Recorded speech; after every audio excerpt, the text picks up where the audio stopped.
Binya seldom closed the blue umbrella. Even when she had it in the house, she left it lying open in a corner of the room. Sometimes Bijju snapped it shut, complaining that it got in the way. She would open it again a little later. It wasn't beautiful when it was closed. Whenever Binya went out, whether it was to graze the cows or fetch water from the spring or carry milk to the little tea shop on the Tehri road, she took the umbrella with her. That patch of sky blue silk could always be seen on the hillside. Old Ram Bharosa, Ram the Trustworthy, kept the tea shop on the Tehri road. It was a dusty, unmetalled road. Once a day, the Tehri bus stopped near his shop, and passengers got down to sip hot tea or drink a glass of curd. He kept a few bottles of Coca-Cola too, but as there was no ice, the bottles got hot in the sun and so were seldom opened. He also kept sweets and toffees, and when Binya or Bijju had a few coins to spare, they would spend them at the shop. It was only a mile from the village. Ram Bharosa was astonished to see Binya's blue umbrella. "What have you there, Binya?" he asked. Binya gave the umbrella a twirl and smiled at Ram Bharosa. She was always ready with her smile and would willingly have lent it to anyone who was feeling unhappy. "That's a lady's umbrella," said Ram Bharosa. "That's only for Mem Sahibs. Where did you get it?" "Someone gave it to me for my necklace." "You exchanged it for your lucky claw?" Binya nodded. "But what do you need it for? The sun isn't hot enough, and it isn't meant for the rain. It's just a pretty thing for rich ladies to play with." Binya nodded and smiled again. Ram Bharosa was quite right. It was just a beautiful thing to play, and that was exactly why she had fallen in love with it. "I have an idea," said the shopkeeper. "It's no use to you, that umbrella. Why not sell it to me? I will give you 5 rupees for it." "It's worth 15, said Binya. "Well, then I will give you 10. Binya laughed and shook her head. 12 rupees, said Ram Bharosa, but without much hope. Binya placed a 5 paise coin on the counter. "I came for a toffee." Ram Bharosa pulled at his drooping whiskers, gave Binya a wry look, and placed a toffee in the palm of her hand. He watched Binya as she walked away along the dusty road. The blue umbrella held him fascinated, and he stared after it until it was out of sight. The villagers used this road to go to the market town. Some used the bus, a few rode on mules, and most people walked. Today, everyone on the road turned their heads to stare at the girl with the bright blue umbrella. Binya sat down in the shade of a pine tree. The umbrella, still open, lay beside her. She cradled her head in her arms, and presently she dozed off. It was that kind of a day, sleepily warm and summery. And while she slept, a wind sprang up. It came quietly, swishing gently through the trees, humming softly.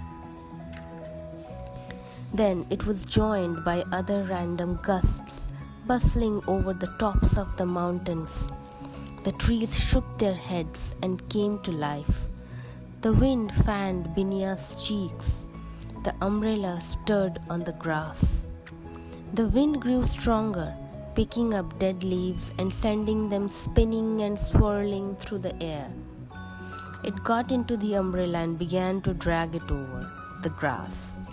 Suddenly, it lifted the umbrella and carried it about 6 feet from the sleeping girl. The sound woke Binya. She was on her feet immediately, and then she was leaping down the steep slope. But just as she was within reach of the umbrella, the wind picked it up again and carried it further downhill. Binya set off in pursuit. The wind was in a wicked, playful mood. It would leave the umbrella alone for a few moments.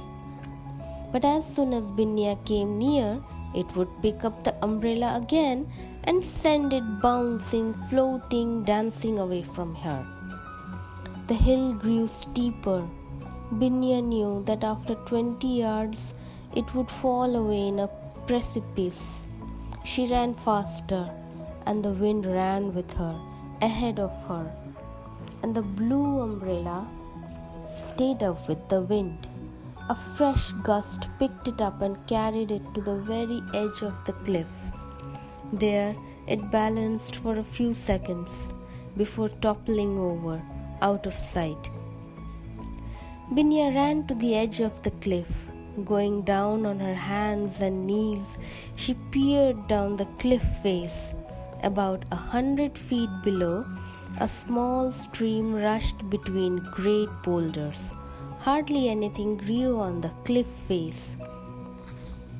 Just a few stunted bushes, and halfway down, a wild cherry tree growing crookedly out of the rocks and hanging across the chasm. The umbrella was stuck in the cherry tree. Binya didn't hesitate. She may have been timid with strangers, but she was at home on a hillside. She stuck her bare leg over the edge of the cliff and began climbing down. She kept her face to the hillside, feeling her way with her feet, only changing her handhold when she knew her feet were secure. Sometimes she held on to the thorny bilberry bushes, but she did not trust the other plants, which came away very easily. Loose stones rattled down the cliff.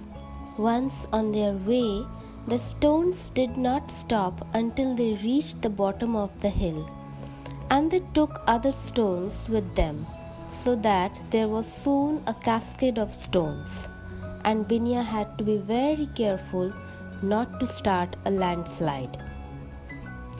As agile as a mountain goat, she did not take more than 5 minutes to reach the crooked cherry tree.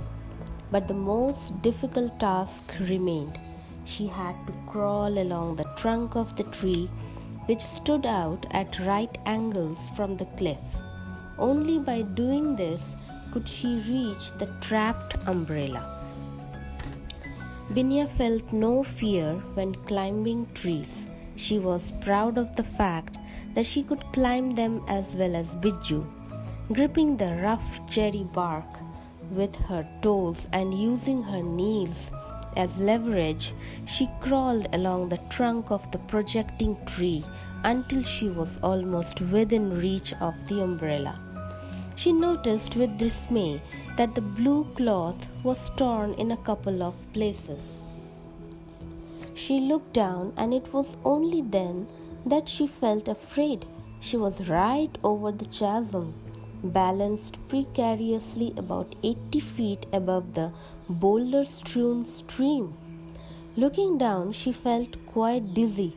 Her hands shook, and the tree shook too. If she slipped now, there was only one direction in which she could fall, down, down into the depths of the dark and shadowy ravine. There was only one thing to do: concentrate on the patch of blue just a couple of feet away from her.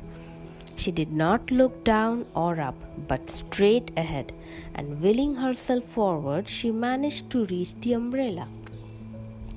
She could not crawl back with it in her hands.